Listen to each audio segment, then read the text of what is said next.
I showed up at my parents' house that Saturday evening, already bracing myself for whatever bullshit was about to unfold. The second I stepped inside, it was chaos. Melissa's kids were screaming, running through the house like caffeinated squirrels. Ryan, her husband, was slouched on the couch, scrolling through his phone, looking like he was about 2 minutes away from falling asleep. And my mom? She barely glanced at me before sighing dramatically. "Oh, good. You're on time for once. Off to a great start." I forced a tight smile and stepped into the dining room. The table was already set, lasagna, garlic bread, salad that no one would touch. It almost looked normal, like we were just another happy family sitting down for a meal. Except I knew better. Dinner started off with small talk. My dad complained about gas prices. Ryan muttered something about not finding the right job fit. Melissa whined about how exhausting it was taking care of 3 kids in such a tiny apartment. I focused on my lasagna, pretending I wasn't aware of the trap being set. And then, right on cue, my mom cleared her throat. "Jenna, sweetheart, we've been thinking, and we found the perfect house for you." There it was. I didn't even look up. "Oh," I said, keeping my voice as neutral as possible. Melissa lit up, like she had been waiting for this moment all night. "Yes. It's a gorgeous place, only a few blocks from us. It has 5 bedrooms, a huge yard for the kids, and even a guest suite." Mom nodded enthusiastically. "It's just perfect for everyone. The kids could finally have their own rooms, and Ryan could use one as an office. And it's in such a great neighborhood, really safe, good schools." I set my fork down. "Sounds amazing," I said. "Who's buying it?" Silence. Melissa blinked, like she wasn't expecting that question. Mom shifted in her chair. "Well, you are, of course." I let the silence stretch between us, watching as they all just waited for me to agree, like this was some kind of normal, reasonable suggestion. Melissa was smiling like it was already a done deal. Mom was giving me that, "You don't want to disappoint me, do you? Look." I exhaled slowly. I already bought a house. The room froze. Melissa's jaw literally dropped. My mom's face paled before turning an alarming shade of red. Even Ryan looked up from his phone. "A cottage." Melissa finally sputtered, like I had just admitted to buying a dumpster. "How are we supposed to fit in a cottage?" I almost laughed. "Almost. You're not," I said, leaning back in my chair. "Because it's my house. For me." Mom gasped, like I had just slapped her. "Jenna, how could you make such a big decision without consulting us?" I took a slow breath, gripping the edge of the table to keep myself from snapping. "Because it's my decision. And I knew exactly how this conversation would go." Melissa's voice went high-pitched. "But we need this. Do you know how hard it is in that tiny apartment? Emily and Mason have to share a room, and Zach's crib is in our bedroom. It's not fair to the kids." My head pounded. "Melissa, I get that you're struggling, but that's not my problem. I worked my ass off for this house. I sacrificed. I saved every penny. And I'm not giving it up just because you think you deserve it more." That's when Dad slammed his hand on the table, making the plates rattle. "You're being selfish, Jenna. Family is supposed to help each other. What is wrong with you?" I stood up. My heart was pounding, but I refused to back down. "I've helped this family plenty. I paid rent as a teenager while you fully supported Melissa. I took care of things while she got everything handed to her. I've done my part. Now I'm doing something for myself. And if that makes me selfish, fine. I'll be selfish." The room exploded. Melissa started crying. Mom was yelling about how she raised me better. Dad went off about disrespect. Ryan? Still eating, completely detached. I grabbed my purse and headed for the door. "Jenna." Mom chased after me. "You can't just walk away from your family." I turned back, my voice ice cold. "Watch me." And then I left. I wish I could say that walking out of that dinner was the end of it, that my family finally got the message and let me live my life in peace. But, of course, that would be too easy. The text started that same night. "Melissa first. I can't believe you're doing this to us.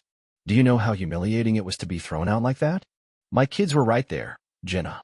You're traumatizing them." Then my mom. "Jenna, I don't even know who you are anymore.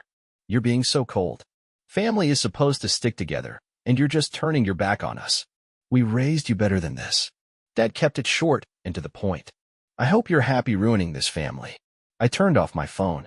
I wasn't going to engage. I wasn't going to let them manipulate me into feeling like the bad guy when all I did was set a boundary. But they didn't stop. By the next morning, I had 16 missed calls, 5 voicemails, more texts, each one more desperate than the last. Melissa sent pictures of her kids. One of Emily and Mason squeezed together on a tiny twin bed, with the caption, "I guess this is good enough for them, right?" Another of Zach sleeping in his crib, the words, "I hope he never knows how cruel his aunt is," written beneath it. I put my phone on silent and tried to focus on work, but the anxiety sat heavy in my chest all day. Then, around lunchtime, I got a message from my coworker Lisa, the same one who had accidentally let my house buying secret slip. "Hey, not sure if you saw, but Melissa's posting about you on Facebook. A lot." I didn't even have to check to know it was bad. But morbid curiosity won out. The first post was just a picture of her kids playing outside, captioned, "All they want is a little space to grow, but some people think family isn't worth helping anymore." The comments were full of sympathy. "OMG, Melissa, who would do that to you? You're such a great mom. You deserve better. Some people just don't understand what family means." And then I saw Mom's post. Somehow, she had gotten a picture of my house, my exact house, and posted it with the caption, "So sad when someone forgets where they came from. Family sacrifices so much for you, and this is how they repay you." My stomach dropped. People I barely knew were commenting, judging me, turning me into the villain. I blocked them, every single one of them. But the damage was done. That evening, when I got home, I sat in my car, gripping the steering wheel so hard my knuckles turned white. I should have expected this. I should have known they'd go this far. But this, turning strangers against me, making me look like some kind of heartless monster, this was a new level. And deep down, I knew. They weren't going to stop. The next few days were eerily quiet. No calls. No texts. No new Facebook posts trashing my name. After the absolute shitstorm my family had unleashed, the silence felt unnatural, like the eye of a hurricane, that eerie stillness before everything gets so much worse. And, of course, it did. It happened on a Saturday morning. I had just gotten back from running errands, groceries, a quick Target run, nothing exciting. As I pulled into my driveway, something felt off. Then I saw it. Melissa's SUV was parked right in front of my house. My stomach dropped. I gripped my steering wheel, my heartbeat pounding in my ears. I needed, to believe she was just here to talk. Maybe to apologize. Maybe to try one last guilt trip before finally giving up. But when I got out of my car, I heard voices inside my house. At first, I thought, no way. I locked the door. I changed the locks. There's no way. But when I stepped inside, Melissa, Ryan, and their kids were already there. It was pure chaos. Emily and Mason were sprawled across my couch, surrounded by snacks and toys that weren't even theirs. Zach was toddling around the living room, chewing on one of my throw pillows like it was a teething ring. And Ryan? He was standing in my kitchen, raiding my fridge. I just stood there, frozen, completely stunned. Then Melissa turned, saw me, and, without even a hint of shame, smiled. "Oh, hey, Jenna. We figured it'd be easier to just start moving in while you were out." I could not breathe. "Move in?" I choked out. She nodded, completely casual, like this was the most normal thing in the world. "Yeah, Mom gave us the key. She said it'd be fine." The key. The spare key. The one I had left on the counter during Mom's fake apology visit. My hands started shaking. "Melissa, get out." She had the audacity to roll her eyes. "Oh, stop being so dramatic. We're family. And you have plenty of space." Ryan, still chewing on my food, actually laughed. "Yeah, Jenna. You're single. You don't need all this space. This house makes way more sense for us." I saw red. They weren't just pushing boundaries anymore. They had obliterated them. I pulled out my phone. "Jenna, come on," Melissa sighed. "You're not actually calling the cops, are you?" I didn't say a word. Just held the phone up so she could see the 911 on the screen before I hit dial. The second the dispatcher answered, I spoke loud and clear. "I need officers at my house immediately. My sister and her family broke in and are refusing to leave." Melissa's face drained of color. Ryan cursed under his breath. "Jenna, what the hell?" Melissa shrieked. I ignored her. I just stood there, my whole body trembling as I gave my address, refusing to let them manipulate me this time. By the time the cops arrived, I was shaking with rage, but also with something else. Relief. Melissa and Ryan tried to argue, tried to guilt trip, tried to turn on the waterworks, but the officers weren't having it. "You're trespassing," one of them told Melissa firmly. "You need to leave. Now." Melissa started crying, of course. I didn't think it was a big deal. We're just struggling so much, and she has all this space. Ryan muttered something about me being a selfish bitch under his breath, but even he knew there was no winning this. They packed up their things, the snacks they had stolen from my kitchen, the toys they had dumped all over my floor, and shuffled out. And for the first time in my entire life, I didn't feel guilty. After they were gone, one of the officers pulled me aside. "Do you want to press charges?" I exhaled, hard. I wanted to. God, I wanted to. But at that moment, I just wanted them gone. "Not yet," I said. "But if they ever step foot in my house again, I absolutely will." The officer nodded. "Understood. We'll file a report just in case." After they left, I stood in my living room, staring at the mess they had left behind. And for the first time, I realized, this isn't over. Not yet. The next morning, I woke up to my phone vibrating nonstop.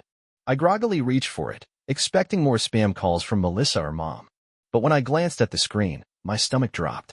23 missed calls. 7 from Mom, 12 from Melissa, 4 from Dad, and 1 from an unknown number. I groaned, rubbing my temples. Part of me wanted to just turn my phone off again, but something told me to check the voicemails. The first was from Mom, her voice shrill with barely contained rage. "Jenna, how dare you call the police on your own sister? Do you have any idea what you've done? You embarrassed her. You embarrassed us. We are family. Family doesn't do this to each other. I just don't know who you are anymore. Delete." Next was Melissa, and she was sobbing. "Jenna, please. You're taking this too far. Do you have any idea how humiliating it was to be thrown out of your house like criminals? In front of my kids? They were terrified. Emily kept asking why the police were mad at us. Do you even care?" She sniffled dramatically before continuing. "I know things got out of hand, but you need to understand. We needed this. I'm your sister. You're supposed to help me. You're supposed to help them." Delete. The third voicemail? The unknown number. I pressed play and froze. "Miss Carter, this is Daniel Evans from Carter and Associates. We received a legal inquiry regarding the ownership of your property. A claim has been submitted contesting your exclusive right to the home, stating that it was intended as a shared family investment. We need to discuss this matter as soon as possible." I stared at my phone, my mind reeling. They did not. I grabbed my keys and drove straight to my lawyer's office. Turns out, Melissa and Ryan had actually tried to file a legal claim against my house. Their argument? That since my parents had always planned for us to live together, the house was somehow a shared family asset. They were trying to steal my house through the legal system. Luckily, it was bullshit. There was zero evidence to support their claim, and my lawyer reassured me that it wouldn't hold up in court. But still, they actually tried. That was it. I was done. I had a cease and desist letter drafted immediately, sending copies to Melissa, Ryan, and my parents. It made it crystal clear, if they ever tried to contact me again, in any form, I would take legal action. I also installed security cameras around my house, changed my locks again, notified my neighbors to call the police immediately if they saw my family anywhere near my property. And then, I cut them off. Completely. Blocked their numbers. Blocked them on social media. Told Lisa at work to never mention them to me again. And just like that, they were gone. For the first time in my life, there was silence. No more guilt-tripping texts. No more manipulative phone calls.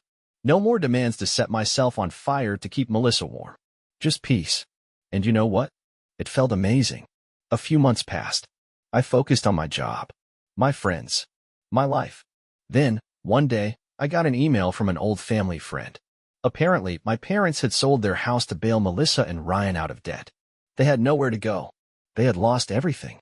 And now, they were begging for help. I stared at the email for a long time. Then I closed my laptop. I didn't reply. I didn't feel guilty. Not anymore.